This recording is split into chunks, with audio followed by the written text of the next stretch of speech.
Halo teman-teman semua, bertemu dengan saya Helen Kristanti dari kelas 10 MIPA 2 SMA Santo Yosef tahun ajaran 2021-2022.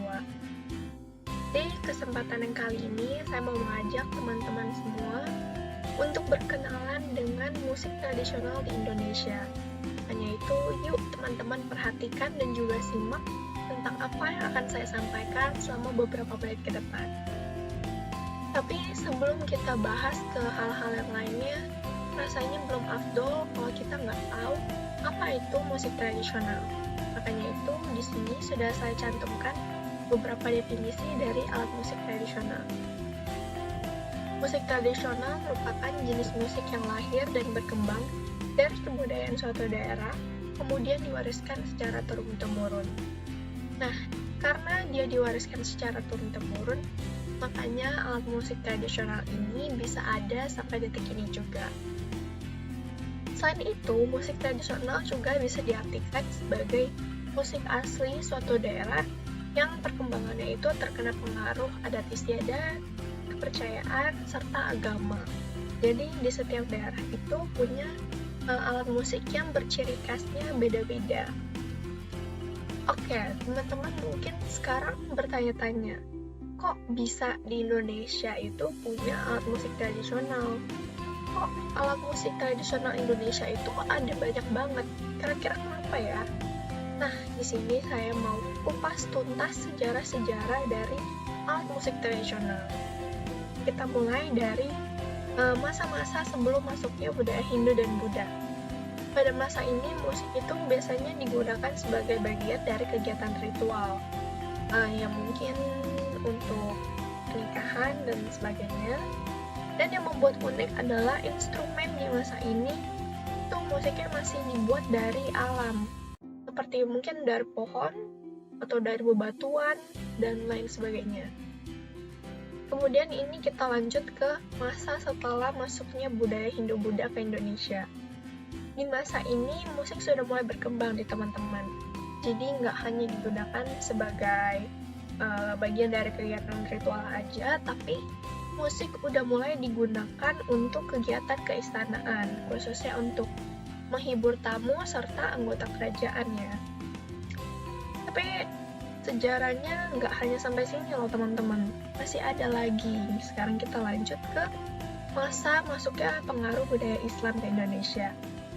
Alat musik yang digunakan pada masa ini tuh yang paling terkenal ada rebana dan gambus. Ya, pada masa ini alat musik itu dipelajarinya masih secara lisan dari mulut ke mulut karena belum ada notasi seperti notasi blok, notasi angka dan sebagainya itu belum ada di sini teman-teman. Lanjut yang terakhir ini budaya barat. Budaya barat ini membawa pengaruh yang terbesar ya terhadap industri musik tanah air, karena sampai detik ini juga ternyata banyak banget alat musik dan lagu-lagu serta musik-musik di Indonesia itu ternyata terbawa pengaruh dari budaya barat. Untuk alat musiknya contohnya ada ukulele, ada gitar, ada biola, dan masih banyak lagi. Nah, sekarang teman-teman udah ada gambaran lah ya tentang sejarah-sejarah dari musik tradisional Indonesia. Sekarang saya mau kasih lihat teman-teman contoh-contoh dari alat musik tradisional yang ada di Indonesia. Yang pertama di sini saya ada taruh gambus. Gambus merupakan alat musik yang bentuknya itu hampir sama kayak gitar ya. Dan cara dimainkannya juga sama seperti gitar, yaitu dipetik. Dan ternyata di setiap daerah itu ternyata mereka punya alat musik gambus. Dan yang membedakan antara suatu daerah dengan daerah yang lain adalah mungkin ukurannya. Mungkin sebagai contoh, mungkin di daerah Indonesia bagian timur itu ukurannya lebih kecil, sedangkan di Indonesia bagian barat ukurannya lebih besar. Seperti itu aja teman-teman. Lanjut, ada rebana. Rebana ini merupakan gendang yang bentuknya bulat dan pipih. Karena dia pipih berarti dia bisa dipegang pakai satu tangan aja. Dan fakta uniknya, bagian putih-putih yang teman-teman lihat di sini itu ternyata dibuat dari kulit kambing. Unik banget kan? Nah, yang selanjutnya ini ada Sasando. Sasando merupakan alat musik yang dimainkan sama kayak gitar juga, dipetik. Dan alat musik ini berasal dari salah satu pulau yang ada di Indonesia, yaitu Nusa Tenggara Timur ada Pulau Rote. Nah, kata sasando ini berasal dari bahasa pulau asalnya, yaitu bahasa Rote, yang dimana kata sasandu atau yang berasal dari kata sandu atau sanu yang artinya itu bergetar atau meronta. Kemudian di contoh yang berikutnya ada kolintang. Kalau dilihat dari bentuknya ini unik banget ya teman-teman. Dan ternyata kolintang ini berasal dari Pulau Sulawesi Utara, yaitu dari Minahasa lebih tepatnya. Alat musik ini terlihat jelas ini terbuat dari bilah-bilah kayu yang disusun dari atas bak kayu. Dan fakta uniknya biasanya alat musik ini dimainkannya itu secara ensemble atau secara berkelompok seperti di band atau paduan suara seperti itu. Oke, sudah cukup banyak ya contoh-contohnya. Tapi menurut saya teman-teman pasti punya pikiran kayak gini. Alat musik tradisional itu pasti cuma buat main gitu doang kan. Ternyata pemikiran itu salah teman-teman. Alat musik tradisional itu punya banyak banget manfaatnya. Makanya nih, saya sudah cantumkan manfaat-manfaat dari alat musik tradisional.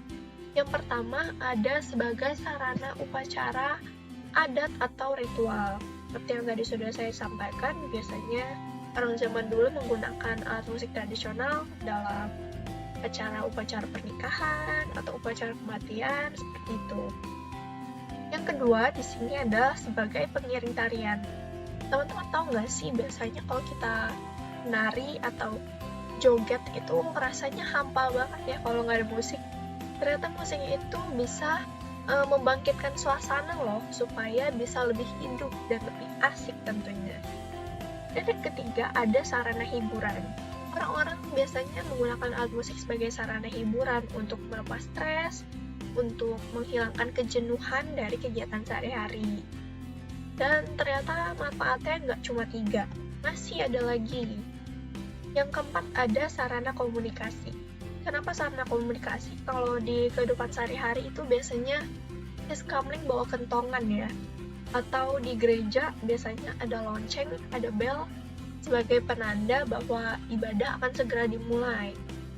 Dan contoh yang lebih dekat lagi dengan kehidupan kita ada bel di sekolah sebagai penanda sudah waktunya istirahat atau kegiatan belajar mengajarnya sudah selesai dan lain sebagainya. Yang kelima ada sarana pengungkapan diri. Kalau di zaman sekarang ini banyak banget musisi, pencipta lagu, penyanyi itu menggunakan musik sebagai sarana untuk mengungkapkan perasaannya. Biasanya mereka menuangkan ide-ide atau cita-cita dan harapan dan pemikiran mereka ke dalam musik. Ya, seperti itu. Banyak sekali orang yang menggunakan musik sebagai sarana untuk menunjukkan jati diri mereka. Dan yang terakhir, alat musik tradisional ini ternyata bisa juga menjadi sarana ekonomi.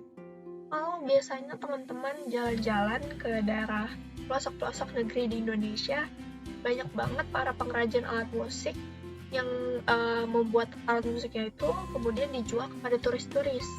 Nah, hal inilah yang bisa membantu keuangan dan juga ekonomi mereka di sana. Gimana teman-teman? Ternyata banyak banget kan manfaat-manfaatnya. Jadi alat musik nggak hanya sekadar alat musik, ternyata banyak sekali faedah-faedah yang bisa kita dapatkan dari situ. Dan nggak kerasa ya teman-teman, ternyata sampai sini dulu deh penjelasan dari saya mengenai alat musik. Dan sebelum saya pamit undur diri, sebelum kita berpisah, saya mau mengucapkan terima kasih atas waktu yang sudah diluangkan untuk menonton video ini sampai sini. Dan juga saya mohon maaf atas kesalahan kata maupun salah informasi. Saya mohon maaf yang sebesar-besarnya. Nah, untuk informasi yang lebih lengkapnya, teman-teman bisa cek di website ini, sudah saya cantumkan. Maka itu, saya pamit, mohon undur diri. Terima kasih, Tuhan Yesus memberkati. Sampai jumpa.